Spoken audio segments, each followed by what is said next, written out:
pumped up, though. Well, yeah, and this week he threw it really hard, and I asked him why he was going so firm and so direct this week. He said, well, I watched Eugene McCune in the pre-tournament qualifier, and that's what he was doing, and it looked pretty good. Are you kidding me? No, that's 7-10. You know what? Right before we went on the air for our interview, that was the last thing Dave left in practice on this very same lane. And that's just bad luck. Only done 3 times in tour history. It's got a chance to be done this week, too. So a lot of split conversions this week. Pins flying out of the back. So Jess Stayrook, 91, in Tucson, Arizona, still the 3rd and final PBA bowler on TV to convert the 7-10. And the first guy ever? Mark Roth. That's right, 1980, Alameda, California. Resume for Dave Traber, long career. That's high. Gets a break. Payback for over there. That is certainly payback, Dave. One bad break, he gets one great gift. Dave told us it's so unusual to be on a TV show where he's the elder statesman. He answered that question to you before. I'm trying not to worry about what they're doing, but he told us last night, hey, usually I'm facing an Amelito Monticelli, as he did last year at Akron, and then won by that Hall of Famer, Walter Ray Williams Jr., Pete Weber, and Norm Duke. Now he's the most experienced. Can that work to his advantage?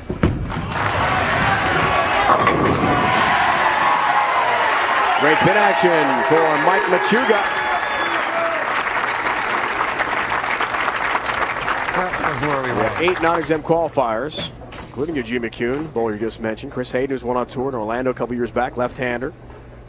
Ryan Goebel, of course, made the TOC. Last year, Lonnie Walczyk's won a couple times. Hugh Miller had that exemption. Randy Peterson, you came so close, didn't you, buddy? Yeah, I missed by 1 pin. Thanks, Dave. Thanks for bringing up my nightmare again. I was prompted, by the way, folks, by Randy to talk about that moment. And I'll say this about Mike Machuga. When he was introduced at the top of the broadcast, he got the biggest round of applause. And in the commercial break before the interview with he and Traber, some trick shots from Machuga.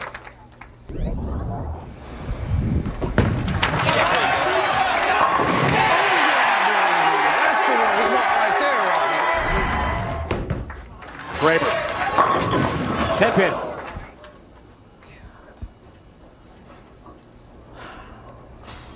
These pins, that's exactly what it is. Well, obviously, Dave, his carry was pretty good the entire week. I mean, he bowled fantastic all week long. Great run through match play. And now, from TV day, his carry stinks. So now ESPN, the latest chapter in one of the NFL's fiercest rivalries. The Browns and the Steelers. Ben Roethlisberger is out. He's not playing. He's going to be Charlie back for a 2nd straight week off the scope knee surgery. He should be back next week for the game against the Ravens. Browns Steelers coming up tonight. Sunday Night Football here on ESPN. Traber, 7 pin. Imagine that with these pins. That's really a shocker. Bowling. That's really a shocker. Deficit grows for Traber, who comes to us from the Illinois-Wisconsin border, north of Chicago, in Hebron, Illinois. Well, let's see. He had a blower 7-10, and then he had a ring and 10, and here's a little salt to put in the wound that's already getting bigger and bigger. Takes care of the 7 pin. He's 16th in the PBA rankings. This year is Dave Traber, but now he's in a 23-pin hole to Mike Machuga, who is the hometown favorite here. Boy, they love him in Council Bluffs in Omaha, Nebraska. He goes for his first career title next. The Denny's PBA Tour Greater Omaha Classic on ESPN is brought to you by Ace. Ace is the official hardware store of the PBA. Ace, the helpful place. By Pepsi, the official soft drink of bowling. And by Geico, 15 minutes could save you 15% on car insurance. Visit geico.com or call 1-800-947-AUTO. Greater Omaha Classic Thunder Bowl, Council Bluffs, Iowa, just across the Missouri River from Omaha, Nebraska, home of the College World Series. A wonderful baseball tournament held here every June. Mike is cueing the crowd to quiet down. I like that. And they listen. He's controlling the crowd. He sure is. I'm impressed. Strike here gives him a 33-pin lead after 6. This for a turkey. 6th pin, Machuga. 6th frame, Machuga. There it is. Traber knows he's in trouble now. He's got bad pin carry, and he's down by 33 pins. Soon to be 43 if Mike Machuga strikes here. Other finishers, bottom of your screen there, you saw Pete Weber had an unbelievable match, as we told you. Round of 8 with Wes Malott. Some are calling that the best match they've ever seen in person. Now that's quite a statement. There are people around the PBA Tour, of course, who not only the bowlers, but ball reps, broadcasters, and they've seen some great ones. That would be a phenomenal statement. Late hit! Down goes number 10.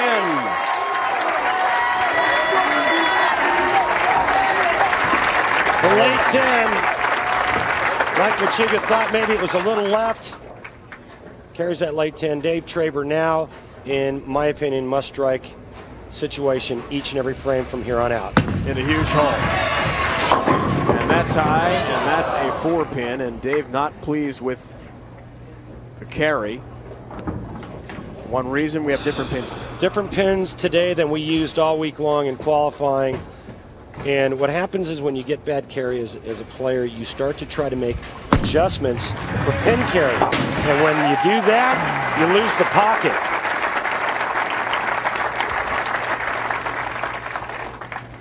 $40,000 plus that 1-year exemption. That is so big for a guy like Dave Traber. Told us last night, just want to get through it early in the year, get my exemption and be clear for the rest of the season. I can relax and enjoy the bowling.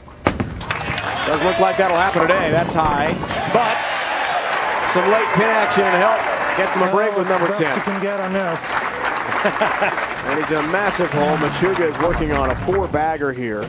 He'll go up 54 pins with a strike. Yeah, and that strike there, no consolation, because you know that strikes, but his perfect ball gets 8, and another great shot that he throws goes solid 7. So Dave Traber all but done in this match, unless something happens or something unusual happens with Mike Machuga, but he looks dialed in.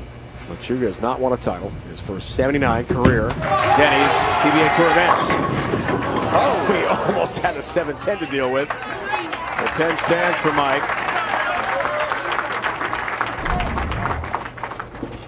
Looks like another really good shot here, and this ball looks like it hits like it weighs about 12 pounds.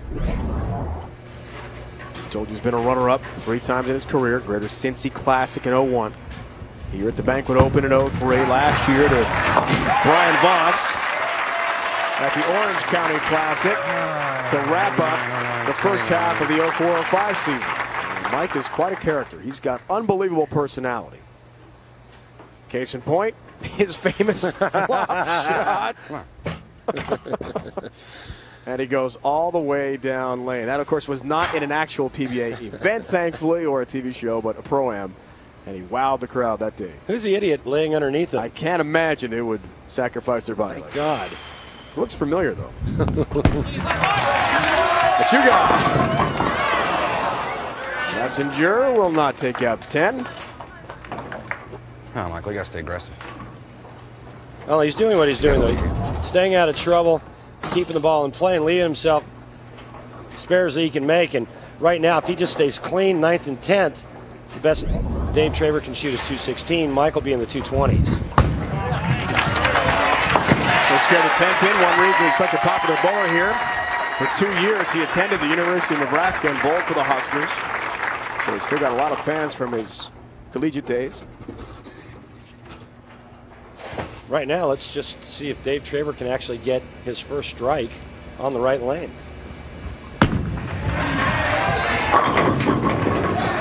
That tap, and number 10 will wiggle and stand. Amazing. Now, you know, David did what he had to do this week. He knew he was going to be bowling on a pattern that was very conducive to his style. He's a part of a dying breed.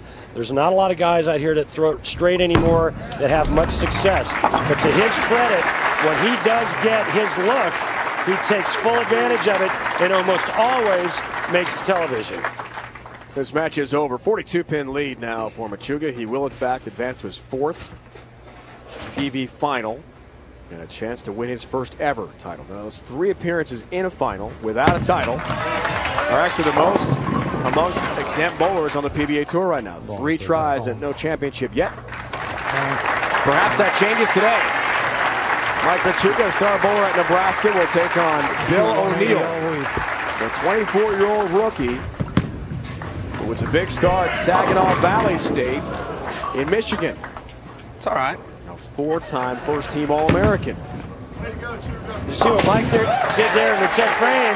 He moved in. The match is over, so now he's looking at another possible angle. You know, he only bowled 220, and that may or may not be enough to beat Bill O'Neill, but he wants another option to go to. Oh, look at that ball change. Wrong ball for Dave Traver, makes the ball change, and it read it perfectly.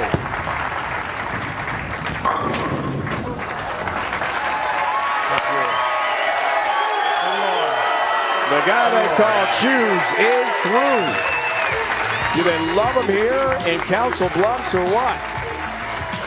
He'll take on Bill O'Neill in the final. The Seal wins a PBA title coming up.